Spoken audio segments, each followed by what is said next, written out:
September 3rd, 1939, New York City. The radio crackled in the corner of the diner, its warm hum cutting through the clatter of dishes and low morning chatter. Outside, rain streaked down the windows, blurring the street into grey motion. Inside, a few men leaned closer to listen as the announcer's voice tightened. Britain and France have declared war on Germany. The words hung in the air like smoke. Daniel O'Rourke, a dock worker with hands still rough from the night shift, stopped mid-sip of his coffee. Across from him, his younger brother Michael, barely 18, still smelling faintly of schoolbooks and ink, looked up with wide eyes. "That's it?" Michael asked. "It's really happening?" Daniel nodded slowly. He'd been watching Europe unravel for years through newspaper headlines and grainy photographs, marching crowds, burning books, faces frozen in salute. He'd felt it coming the way sailors felt a storm long before the sky darkened. "Yeah," he said quietly. "That's it." Thousands of miles away, Europe was already bleeding. The war didn't begin with gunfire alone. It began with an idea, sharp, absolute, and merciless, an ideology that divided the world into the worthy and the expendable. It promised renewal through destruction, unity through exclusion, order through fear. And once unleashed, it didn't stay contained within borders. In Poland, the ideology arrived on steel tracks and falling bombs. Private First Class Joseph Levin, U.S. Army Reserve, still officially a civilian, stood in a Warsaw apartment doorway as the sky tore itself apart. German aircraft roared overhead. Black shapes slicing through smoke-stained clouds, the street below erupted in flame and screaming. Horses collapsed in their harnesses. Mothers dragged children through rubble with hands that wouldn't stop shaking. Joe clutched his camera, fingers numb. He'd come as a freelance photographer, chasing stories of political tension. He hadn't expected to find the future crashing down around him. This wasn't just invasion. It was eradication, the deliberate crushing of a nation's spirit. As buildings burned, German loudspeakers blared proclamations, words about order, destiny, purification. Joe didn't understand all of it, but he understood the effect. The fear wasn't random, it was designed. The ideology moved like a shadow, first persuading, then demanding, then destroying. Back in the United States, the distance softened nothing.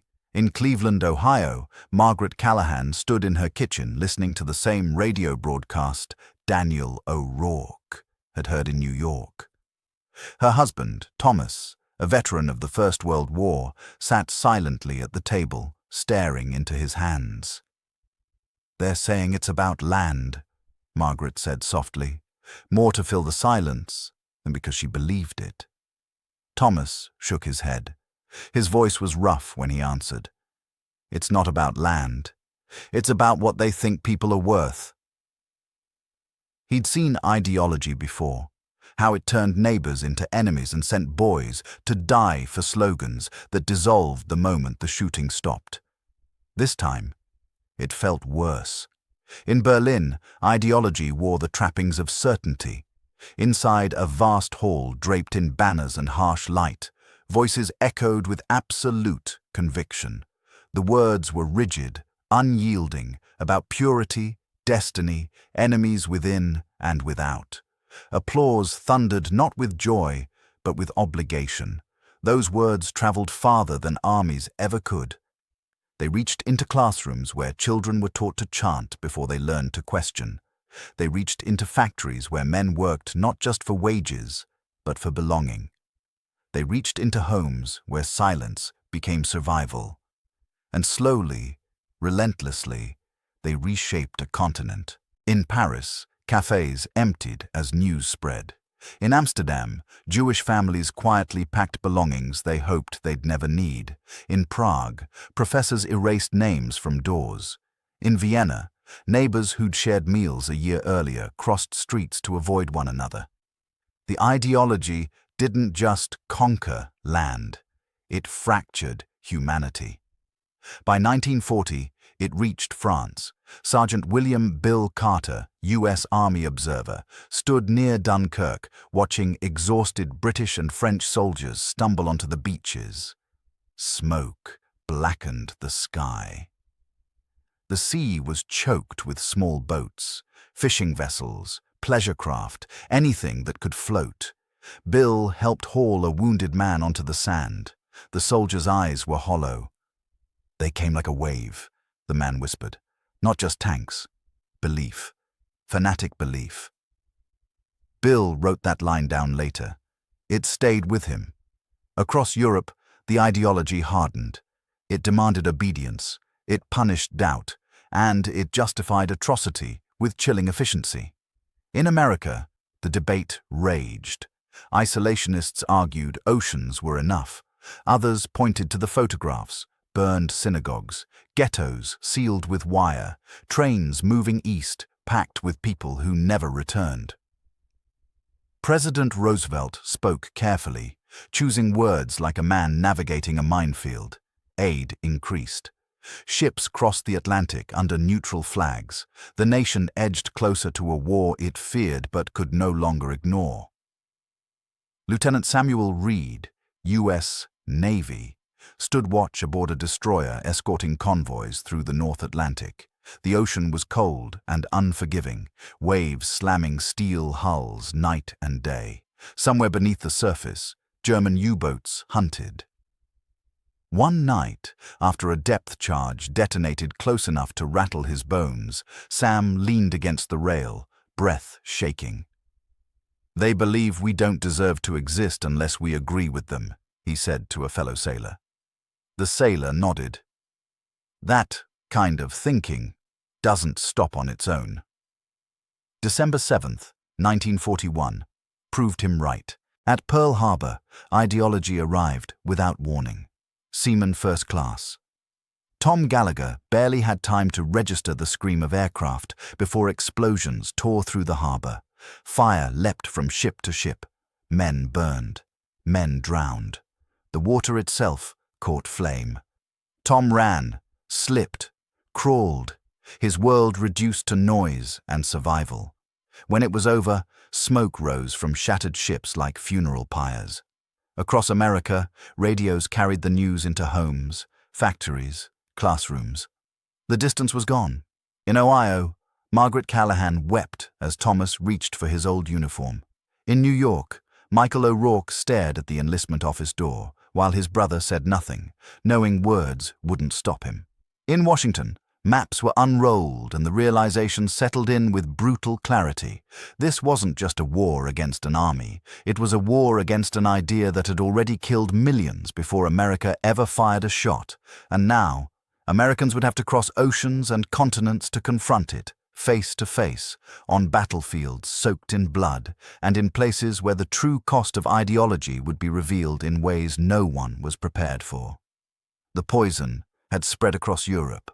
Stopping it would require everything. June 1942, somewhere in the North Atlantic. The convoy cut through black water under a moonless sky, ships stretched in a long, vulnerable line. Lieutenant Samuel Reed stood on the bridge of his destroyer, collar pulled tight against the cold wind, eyes scanning the darkness. Every man aboard felt it, that quiet tension, the sense that something unseen was watching, waiting. The sonar operator's voice snapped through the night. "Contact, bearing 270, closing fast." Sam didn't hesitate. "All hands, battle stations." Depth charges thundered into the sea, shaking the ship like a living thing. Explosions bloomed beneath the surface, violent and unseen. For a moment, there was nothing but churned water and ringing ears. Then, oil surfaced. Debris. Silence. The convoy pressed on. Sam leaned on the rail afterward, chest tight. The U-boats were relentless, but so were the orders driving them. German captains were being told to stay longer, strike harder, ignore mounting losses. Ideology demanded dominance, even when the math no longer worked. That belief, that willpower outweighed reality, was everywhere now. In North Africa, it was burning men alive. Private, first class. Jack Mallory crouched behind a low ridge of sand and rock as the desert shook around him. Heat pressed down like a physical weight, sweat stinging his eyes, rifle stock hot against his cheek. Ahead, German artillery pounded the ground in rhythmic violence. "Why don't they fall back?" Corporal Finch shouted over the noise. Jack shook his head, firing again. "Because they're not allowed to." The Germans attacked again and again, even when the terrain betrayed them, even when supply trucks burned behind their own lines. Their officers drove them forward with speeches about destiny and purity, ideas that sounded hollow when bullets started flying. Jack saw it in their eyes when prisoners were taken. These weren't cowards. They were men trapped inside a belief system that told them surrender was worse than death. The ideology didn't permit retreat. Back home, the ideology reached American shores in a different way. In Detroit, factories roared day and night, assembly lines spitting out tanks and bombers at a pace that stunned the world. Margaret Callahan worked 12-hour shifts riveting aircraft fuselages, her hands blistered and raw. Every night she listened to the radio while soaking them in warm water. The reports grew darker. Cities destroyed, entire populations displaced, rumors of camps, places where people vanished behind barbed wire. "They say it's exaggeration," a neighbor told her once. "Enemy propaganda." Margaret thought of Thomas's stories from the last war. She shook her head. No one makes up suffering like that. By 1943, the ideology had hardened into policy. In occupied Europe, it decided who lived where, who worked, who disappeared. It turned rail schedules into weapons and paperwork into death sentences. Sergeant Bill Carter landed in Sicily with the first waves, boots slipping on wet sand as machine gun fire cracked overhead. He pushed forward through olive groves and stone villages, past civilians who stared at American uniforms with a mix of hope and fear. In one town, an old man grabbed his sleeve. "They took them," the man said, voice trembling. "All of them." "Who?" Bill asked. The man swallowed.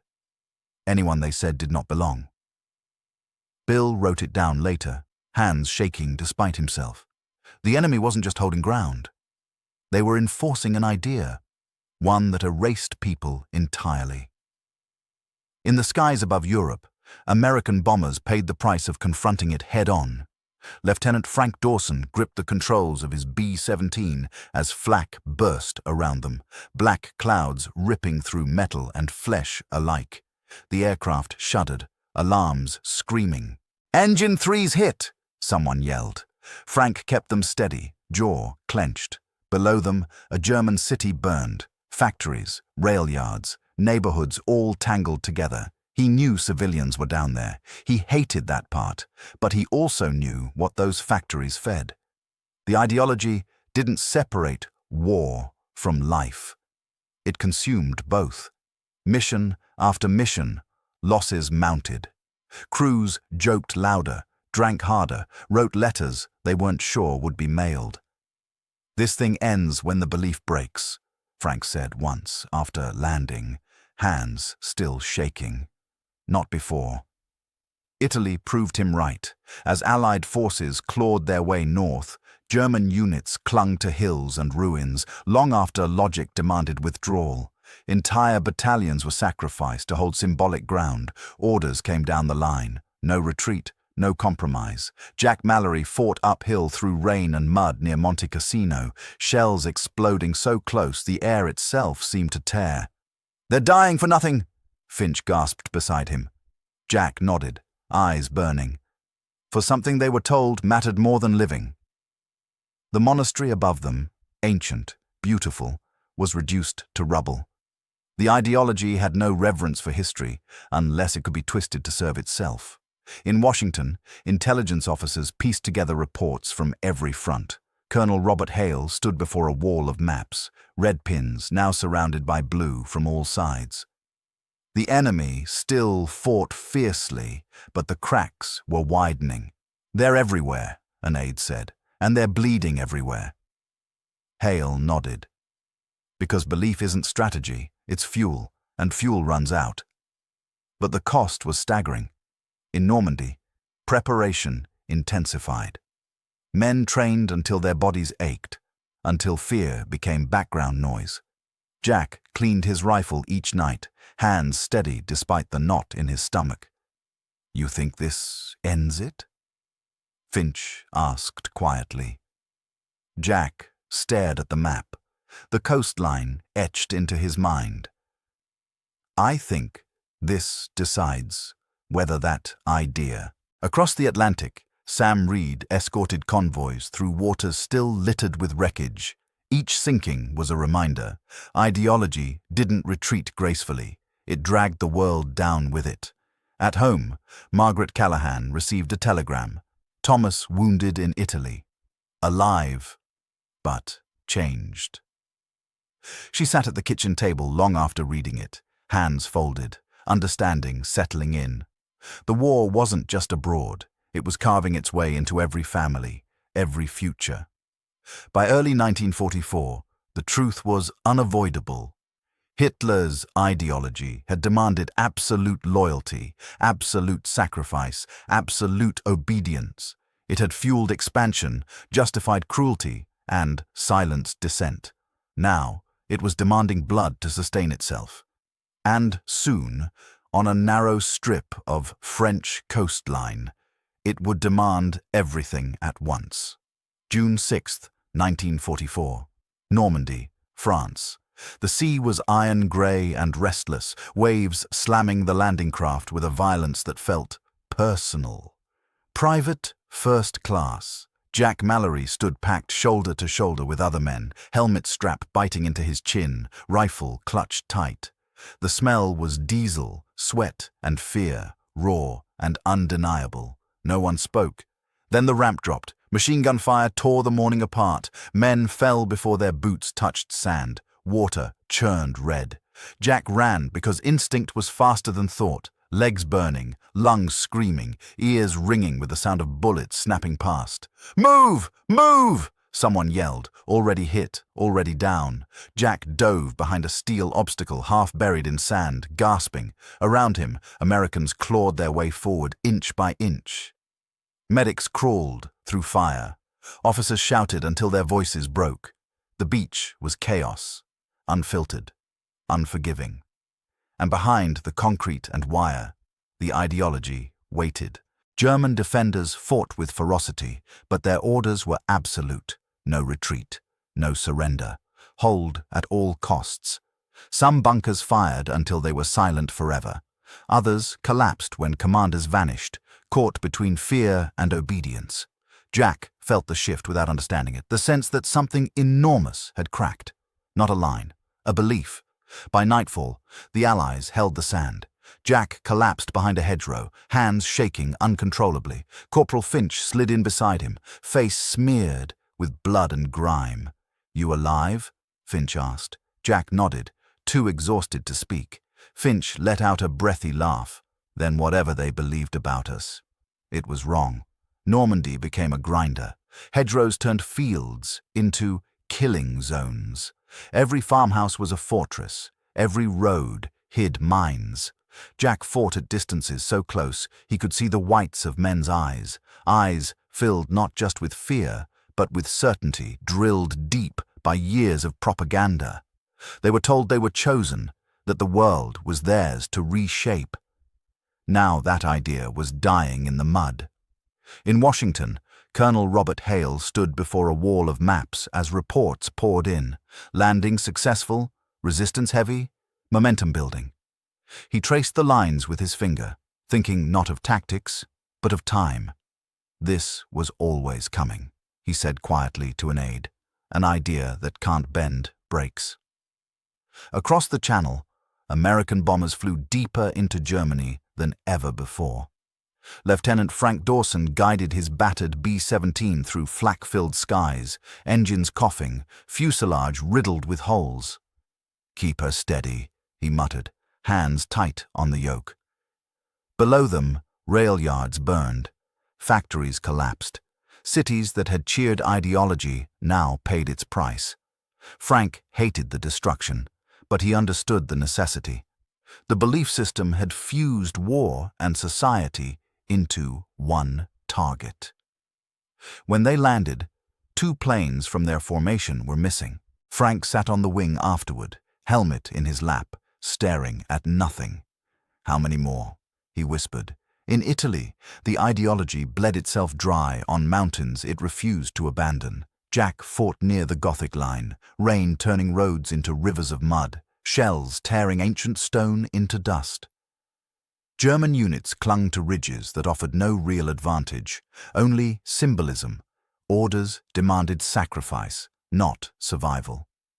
A captured German lieutenant, barely older than Jack, stared at the ground as medics worked on his leg. "We were told it mattered," he said quietly. "That holding meant honor." Jack said nothing. He had no words left. Then winter came. December 16th, 1944, the Ardennes forest. Snow muffled sound and hid movement. American units dug shallow foxholes in frozen ground, fingers numb, breath fogging the air. The German attack came at dawn. Artillery crashed through the forest, trees splintered like matchsticks. Tanks emerged from fog, engines roaring. Infantry followed, shouting, desperate, driven, convinced this final push would restore destiny. It was the ideology's last gamble. For a moment, it worked. American lines bent. Units were cut off. Supplies ran low. Men fought in white silence, broken by gunfire and screams. Jack fired until his fingers bled, dragged wounded comrades through snow-stained dark with blood. One night, under flares that turned the forest ghostly white, Finch was hit. Jack pulled him behind a tree, hands slick, heart pounding. "Stay with me," Jack begged. Finch tried to smile, teeth chattering. Guess they finally ran out of miracles. He died before morning. Jack sat there long after, snow settling on his shoulders like a burial shroud. The ideology had demanded one more offering, and taken it. The offensive collapsed under its own weight. Fuel ran out. Roads clogged. Allied air power returned when skies cleared, tearing into exposed columns. Retreat was denied until entire units were destroyed. The belief would not admit defeat, even as it ensured it. Colonel Hale read the reports in silence. "They threw everything," an aide said. Hale closed the folder. "Because ideas like that don't end quietly. They end when reality forces them to." Spring 1945. Allied forces surged east. The Rhine was crossed. Cities fell. Resistance crumbled into pockets of fanaticism and despair. Refugees clogged roads, pushing carts piled with lives reduced to essentials. Jack moved through Germany itself now, past bombed-out streets, hollow-eyed civilians, children who stared at American uniforms without cheering. This was the world the ideology had built when given time, silence, and fear. When the news came, Hitler dead, Berlin surrounded, it didn't arrive with celebration. It arrived with stillness. Men sat down where they stood. Some cried, some stared at nothing. Jack thought of Normandy, of Italy, of Finch, of every order that had demanded sacrifice in the name of an idea that could not survive the truth. The balance had shifted forever, not by chance, but because an ideology that promised destiny had finally collided with reality and lost. May 1945. Central Germany. The war ended without a final shot Jack Mallory could point to and name. It ended the way a long nightmare does, quietly, leaving behind a sense of disbelief that it was finally over and a question that would never fully go away. How much of you did it take with it? Jack stood in the middle of a shattered town square, rifle slung loose, helmet pushed back. The buildings around him leaned at broken angles, their insides exposed like ribs. Bricks crunched under his boots. Somewhere nearby, a piano sat half buried in rubble, keys cracked and yellowed, silent forever. A sergeant passed him, eyes sunken, voice flat. "It's done." Jack nodded. His hands were still shaking. They'd been shaking since Normandy, since the Ardennes, since the desert. The war had taught his body habits it didn't know how to unlearn. German civilians emerged slowly from cellars and doorways, women clutching children, old men leaning on sticks, faces grey with exhaustion and fear. No one cheered. No one cursed. They just watched, as if afraid the moment might reverse itself. This was the end of an idea that had promised greatness and delivered ruin. Jack's unit was ordered to secure a camp on the edge of town, recently abandoned by retreating guards. The gate stood open, twisted and rusted. The smell hit first. Inside, survivors moved like ghosts, unsure whether to trust the world beyond the wire. Their bodies were impossibly thin. Their eyes carried a weight Jack would never forget. This wasn't collateral damage. This was ideology turned into policy. Hatred organized, obedience weaponized. A medic whispered, "My God!" Jack didn't speak. He couldn't. For the first time, the full shape of what they'd been fighting came into focus. Not just an enemy army, but a belief system that had stripped humanity down to categories and numbers. That night, under a dim lantern, Jack wrote home, "Ma, the war's over. I'm alive." I wish that was all there was to say. We saw things today that explain why this had to end, no matter the cost. I don't know how people will understand this back home. I just want to come home. He folded the letter carefully, as if rushing might tear it. In Washington, Colonel Robert Hale stood alone in his office, staring at a map that no longer needed pins. Germany was just lines again. No arrows, no spreading threat. An aide knocked softly. "Sir, final summaries are in." Hale took the folder but didn't open it. "They'll study this war for generations," he said. "Battles, tactics, logistics." The aide nodded. "As they should." Hale looked up. "They should also study belief. What happens when an idea becomes more important than people? When dissent is treated as weakness? When leaders stop listening?" He finally opened the folder, scanned the numbers, then closed it again. "The devastation wasn't inevitable," he said quietly. "It was chosen, one decision at a time." Across the Atlantic, Lieutenant Commander Sam Walker stood on the deck of his destroyer as it cut through calm water at last. The sea looked almost peaceful now, betraying nothing of the years it had swallowed ships and men. A young sailor leaned against the rail. "Hard to believe it's over, sir." Sam nodded. Wars always end before the reasons for them do.